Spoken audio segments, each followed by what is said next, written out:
One of my favorite parts about my job at the Gates Foundation is that I get to travel to the developing world, and I do that quite regularly. And when I meet the mothers in so many of these remote places, I'm really struck by the things that we have in common. They want what we want for our children, and that is for their children to grow up successful, to be healthy, and have a successful life. But I also see lots of poverty, and it's quite jarring, both in the scale and the scope of it. My first trip in India, I was in a person's home where they had dirt floors, no running water, no electricity, and that's really what I see all over the world. So in short, I'm startled by all the things that they don't have. But I am surprised by one thing that they do have: Coca-Cola. Coke is everywhere. In fact, when I travel in the developing world, Coke feels ubiquitous. And so when I come back from these trips and I'm thinking about development and I'm flying home and I'm thinking, well, we're trying to deliver condoms to people or vaccinations, you know, Coke's success kind of stops and makes you wonder, how is it that they can get Coke to these far-flung places? And if they can do that, why can't governments and NGOs do the same thing? And I'm not the first person to ask this question, but I think as a community, we still have a lot to learn. It's staggering if you think about Coca-Cola. They sell 1.5 billion servings every single day. That's like every man, woman, and child on the planet having a serving of Coke every week. So why does this matter? Well, if we're going to speed up the progress and go even faster on the set of Millennium Development Goals that we've set as a world, we need to learn from the innovators. And those innovators come from every single sector. I feel that if we can understand what makes something like Coca-Cola ubiquitous, we can apply those lessons then for the public good. Coke's success is relevant because if we can analyze it, learn from it, then we can save lives. So that's why I took a bit of time to study Coke. And I think there are really three things we can take away from Coca-Cola. They take real-time data and immediately feed it back into the product. They tap into local entrepreneurial talent, and they do incredible marketing. So let's start with the data. Now, Coke has a very clear bottom line. They report to a set of shareholders. They have to turn a profit. So they take the data and they use it to measure progress. They have this very continuous feedback loop. They learn something, they put it back into the product, they put it back into the market. They have a whole team called Knowledge and Insight. It's a lot like other consumer companies. So if you're running Namibia for Coca-Cola and you have 107 constituencies, you know where every can versus bottle of Sprite, Fanta, or Coke was sold, whether it was a corner store, a supermarket, or a push cart. So if sales start to drop, then the person can identify the problem and address the issue. Well, let's contrast that for a minute to development.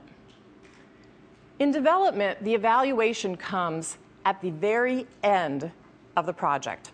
I've sat in a lot of those meetings. And by then, it is way too late to use the data.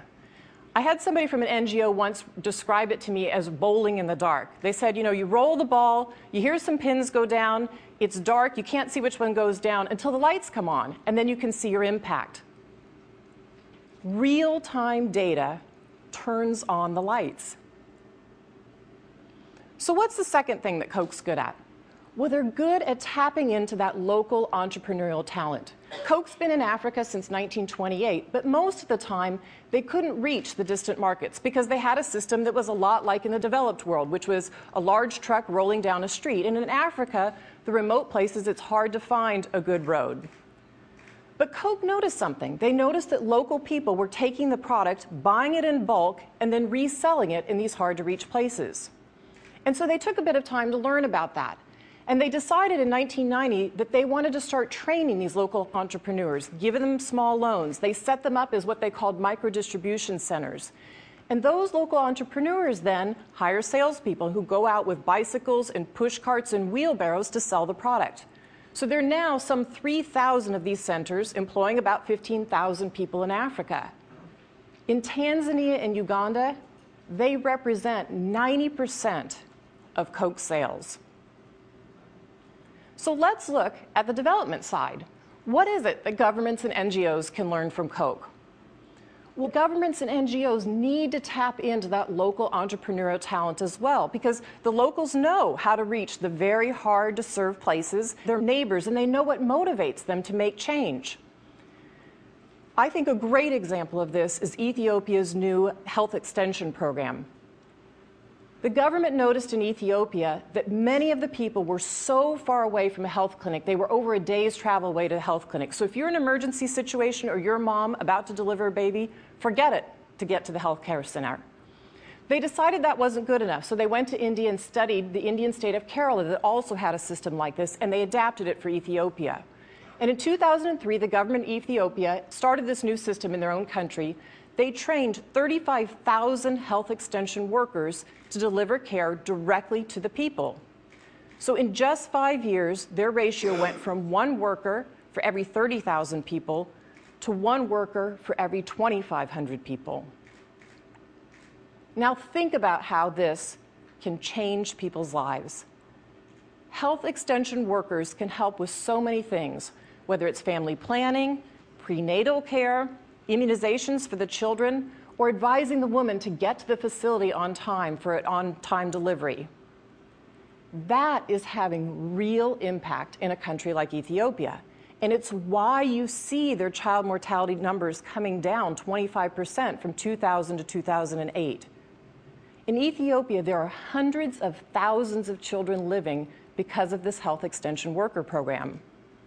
So what's the next step for Ethiopia? Well, they're already starting to talk about this. They're starting to talk about how do you have the health community workers generate their own ideas? How do you incent them based on the impact that they're getting out in those remote villages? That's how you tap into local entrepreneurial talent and you unlock people's potential.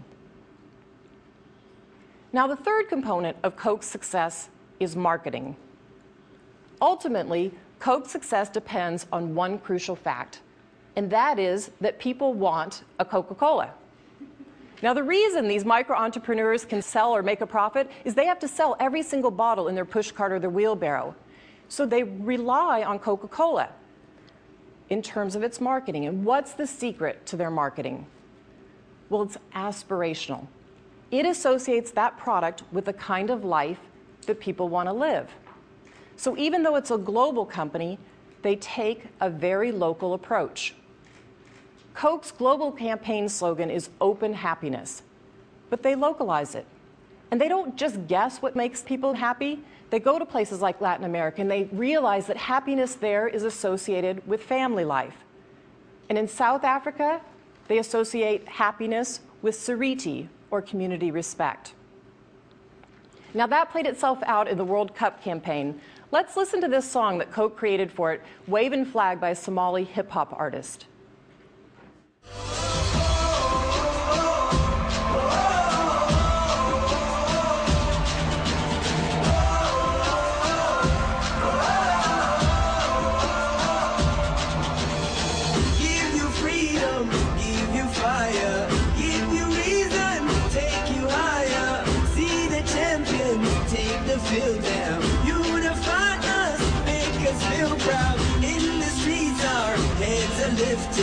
As we lose our inhibition, celebration, it surrounds us, every nation, all around us.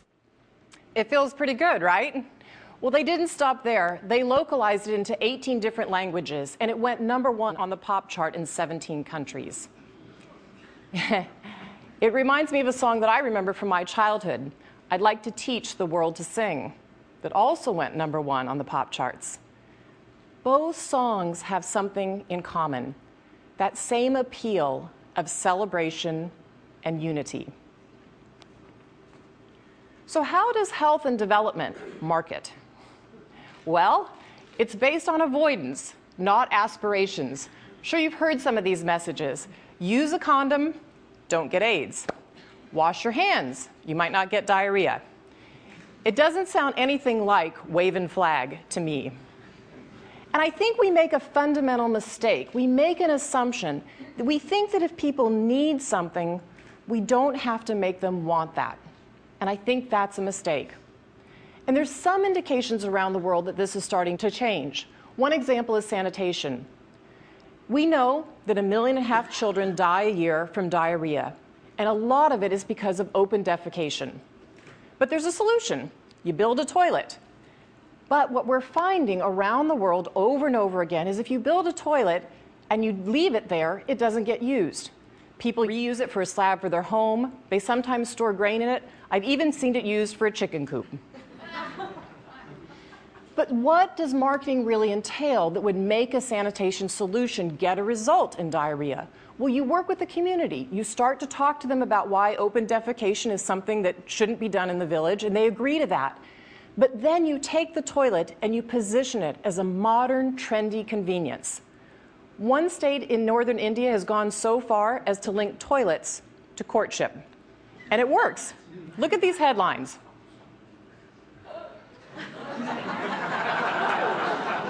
I'm not kidding. Women are refusing to marry men without toilets. No loo, no I do. Now, it's not just a funny headline. It's innovative. It's an innovative marketing campaign. But more importantly, it saves lives. Take a look at this. This is a room full of young men and my husband, Bill. And can you guess what the young...